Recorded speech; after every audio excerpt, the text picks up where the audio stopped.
EMI Studios, London. Studio 2. May 30th, 1968. The air in the room is stale, smelling of cigarettes and the ozone from overworked vacuum tubes. John Lennon sits on a tall stool, his Rickenbacker guitar unplugged, leaning against his leg. Next to him, on a small rug brought from home, sits Yoko Ono. She does not speak, but her presence is a physical weight in the room, a disruption of the established geometry. For 8 years, this space belonged to 4 men and their producer. Now, the circle has been broken. John looks at the control room window where George Martin stands, then turns back to the microphone. "We're doing Revolution," he says, his voice flat, stripped of its usual caustic wit. "Not the fast one, the slow one, the one where I'm lying on the floor." This was the beginning of the sessions for the self-titled double album that the world would come to call the White Album. It was a period of fragmentation, a documented collapse of a collective identity. The psychological shift began months earlier in Rishikesh, India, at the ashram of the Maharishi Mahesh Yogi.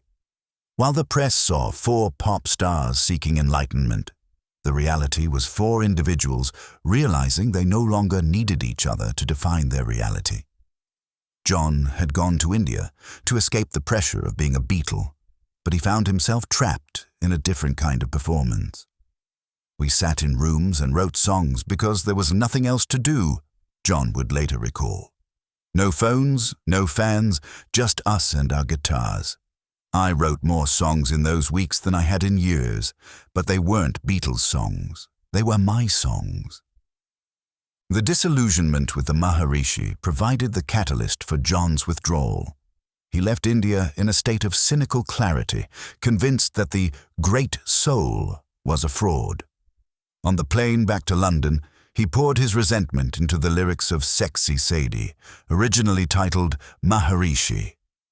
"You made a fool of everyone," he sang, the words a biting indictment of his own gullibility. By the time he entered Studio 2 in May, he was finished with Gurus, finished with the Summer of Love, and increasingly finished with the creative partnership that had defined his adult life. The Lennon-McCartney partnership, while legendary, had always carried creative tension, but the White Album sessions exemplified a new level of strain, a shift from collaboration to competition. The presence of Yoko Ono in the studio was the most visible sign of this fracture. She was not merely a guest, she was an extension of John. He insisted she be there for every take, every playback, every whispered conversation in the canteen. "John has a purer side," she would later say, a gimme some truth kind of feeling. To the other 3 Beatles, her presence was an intrusion into a sacred masculine space. Paul McCartney, George Harrison, and Ringo Starr found themselves performing for an audience of one who was not part of the group. The tension was not loud. It was a cold, simmering resentment that manifested in long silences and passive-aggressive musical choices. The session logs confirm there was a lot of friction during that album, noting that the atmosphere had shifted from a band working together to 4 solo artists using the same studio. John's approach to the music had become visceral and uncompromising. For Revolution 1, he insisted on recording his vocals while lying flat on his back on the studio floor, seeking a specific, strained quality in his voice. He wanted the sound to be dirty, a rejection of the polished psychedelic textures of Sgt. Pepper. He pushed the engineers to distort the guitars until they sounded like broken machinery. "I don't want it to sound like a record," he told Jeff Emerick, the young engineer who would eventually quit the sessions in frustration. "I want it to sound like it's happening right now, in the street." This desire for immediacy led to Revolution 9, an 8-minute sound collage that John viewed as the centerpiece of his new artistic direction. Paul and George Martin pleaded with him to leave it off the album, arguing it wasn't Beatles music. John's response was a shrug. "It's what's happening," he said. "The world is breaking down. Why shouldn't the music?" The sessions became a marathon of endurance. John would spend hours, sometimes days, on a single sound. Technical records state that mixing one song from the White Album could take 8 hours, highlighting the obsessive nature of the work. He was no longer interested in the Beatle John who wrote clever wordplay for the sake of it. In Glass Onion, he mocked the fans who looked for hidden meanings in his lyrics. "That's me, just doing a throwaway song, a la Walrus, a la everything I've ever done," he said dismissively. He referenced Strawberry Fields, I Am the Walrus, and Lady Madonna, intentionally confusing the narrative. "The walrus was Paul," he sang, a line intended to tweak the noses of those obsessing over the "Paul is dead" rumors that were beginning to circulate. "It's just a song," he told a reporter later. "It's me laughing at the people who think we're prophets." As the summer of 1968 progressed, the physical space of Abbey Road reflected the emotional distance between the members. They began working in separate studios simultaneously. Paul would be in Studio 2 working on Honey Pie, while John was in Studio 3 experimenting with tape loops for Revolution 9. And George was in a corner of the basement trying to get a decent guitar sound for While My Guitar Gently Weeps. They were no longer a unit. They were a production house. Ringo Starr, feeling increasingly like an unwanted session drummer, finally walked out in August. "I felt I wasn't playing well, and I also felt that the other 3 were really happy and I was an outsider," Ringo later recalled. When he returned 2 weeks later, his drum kit was covered in flowers, but the fundamental rift remained. John's reaction to the tension was often defensive humor. "We split George's instruments," he joked to the staff during a particularly grim session, the laughter masking a deeper realization that the band was no longer a sanctuary. John's songwriting during this period was characterized by a raw, almost painful honesty. Happiness is a Warm Gun was a complex, multi-part suite that reflected his burgeoning heroin use and his intense physical obsession with Yoko. The lyrics were a collage of phrases he had overheard or read in magazines, but the delivery was desperate. "I need a fix 'cause I'm going down," he sang, a line that the BBC would eventually ban, though John claimed it was about his fix for Yoko. In Julia, the only song he ever recorded alone as a Beatle, he addressed his late mother and his new partner in the same breath. "Ocean Child calls me," he sang, referencing the literal meaning of Yoko's name in Japanese. It was a moment of profound vulnerability, recorded in the middle of a war zone. The drug use was not a secret. John and Yoko had begun using heroin sometime in the spring of 1968, a fact that became obvious to those around them. Paul later described John during this period as distant and disconnected, his pupils pinned to black dots, his movements slow and deliberate.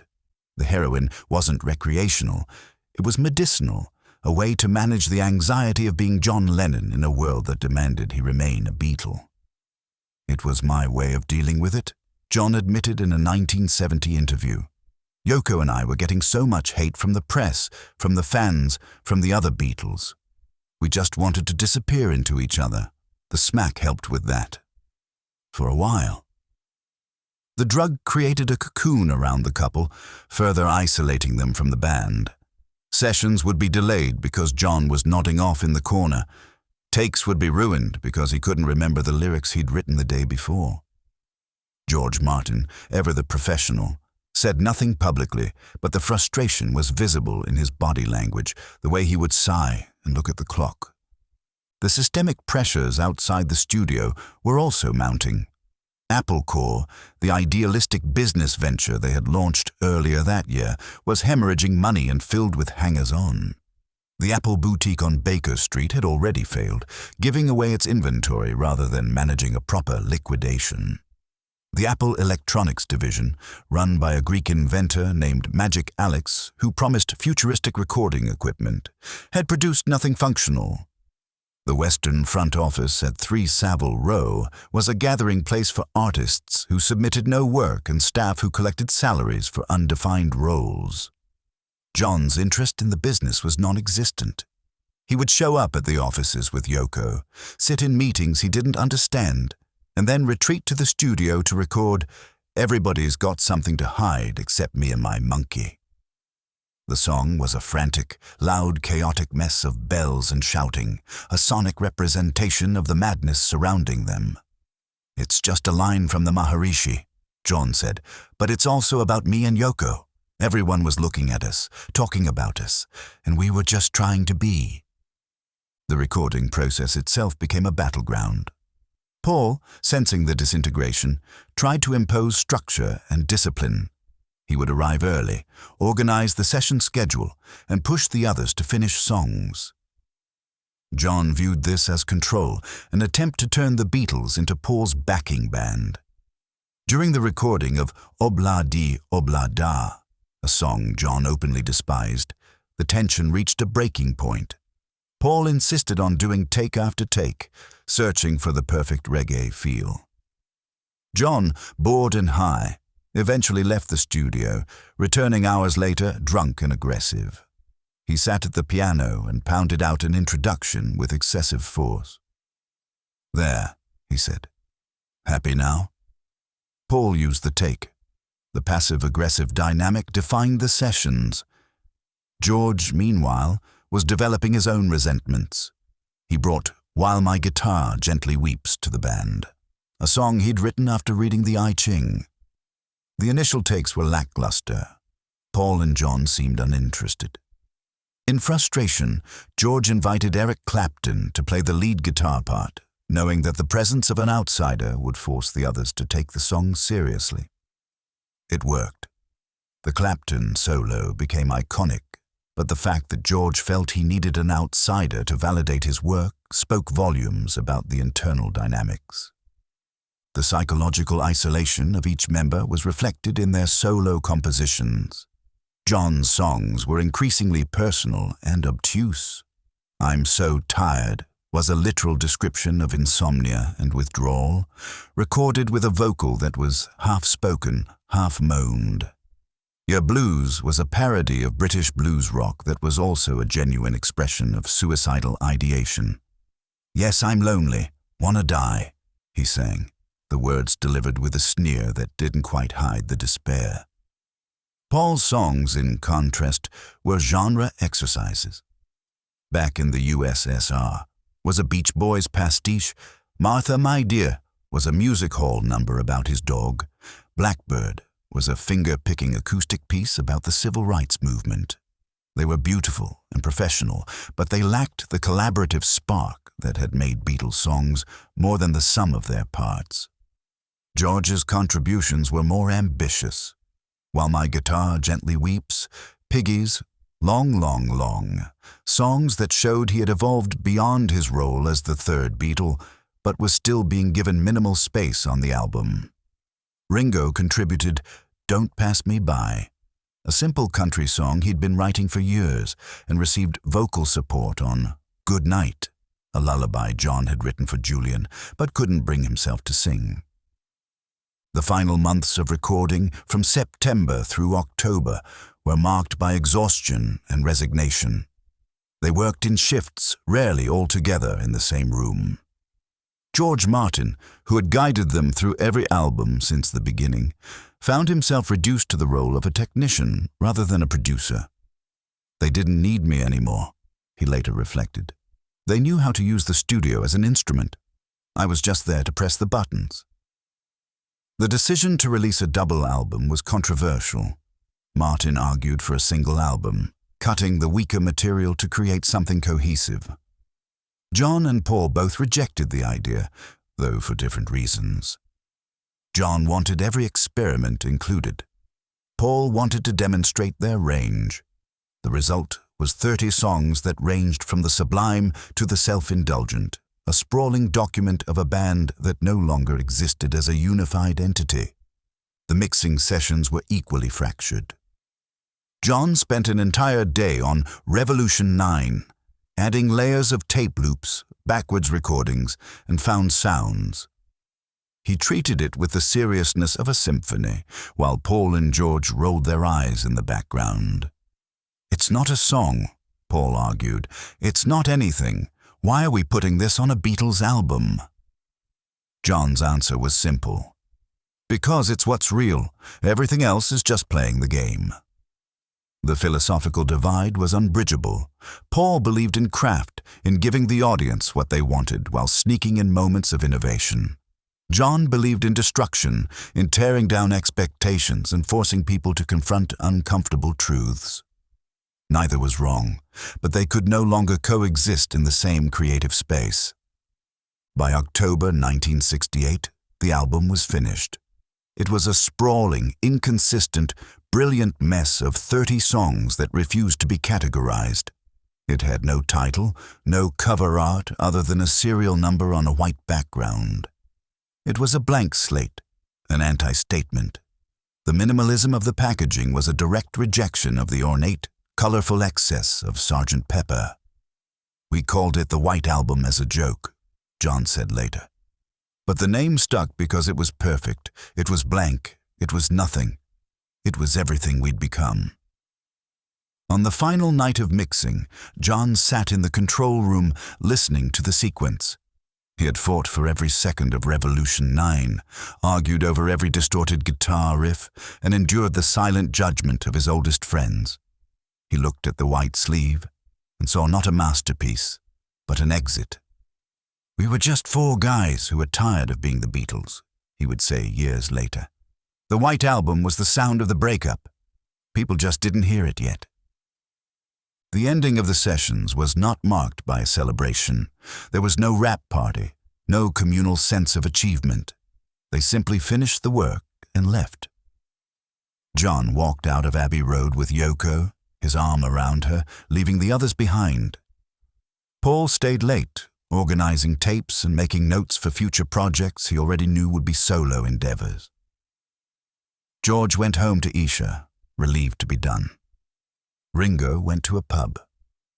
The 4 individuals who had changed the world were now 4 men who couldn't stand to be in the same room for more than an hour. The White Album was released in November 1968, and the world began its obsession with interpreting the hidden messages, from the Paul is dead clues to the political calls to arms heard in Revolution and Helter Skelter. Charles Manson would later claim the album spoke directly to him, instructing him to incite a race war. John ignored it all. He had moved into a new apartment with Yoko, started a new life, and begun the process of dismantling the myth he helped create. The reception was mixed. Critics praised the ambition but noted the lack of cohesion. Fans bought it in massive numbers, making it one of the best-selling albums of all time, but many admitted they never listened to all 30 songs in one sitting. The album was too much, too long, too fragmented to absorb as a unified work, which was precisely the point. It wasn't a unified work. It was 4 solo albums released under one name, a final gesture to the partnership that had already dissolved in everything but legal paperwork. John's relationship with the material was ambivalent. He loved Revolution 9 and Happiness is a Warm Gun and Julia. He was indifferent to most of Paul's songs. He thought George's contributions were improving but still secondary. He barely remembered Ringo's song. What he remembered was the feeling of suffocation, the sense that every session was a negotiation rather than a collaboration. In the decades that followed, John's comments about the White Album sessions were scattered and contradictory. In 1970, during his brutal interview with Jan Wenner for Rolling Stone, he dismissed much of the album as just sounds and complained about the lack of focus. "We should have made one good album instead of 2 mediocre ones," he said, contradicting his earlier insistence on the double format. By 1980, shortly before his death, his view had softened. "It was the last time we were really free," he told an interviewer. "After that, it was all business and lawyers and arguments about money. The White Album was us, unfiltered. It's messy and it's flawed, but it's honest." The contradiction was John, unable to settle on a narrative, unwilling to romanticize the past, but also incapable of dismissing the work entirely. The silence of the white cover was the most honest thing about it.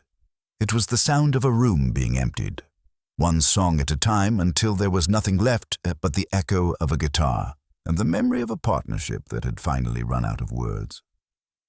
In Studio 2, late at night after the final mix, John stood alone for a moment. The lights were dim.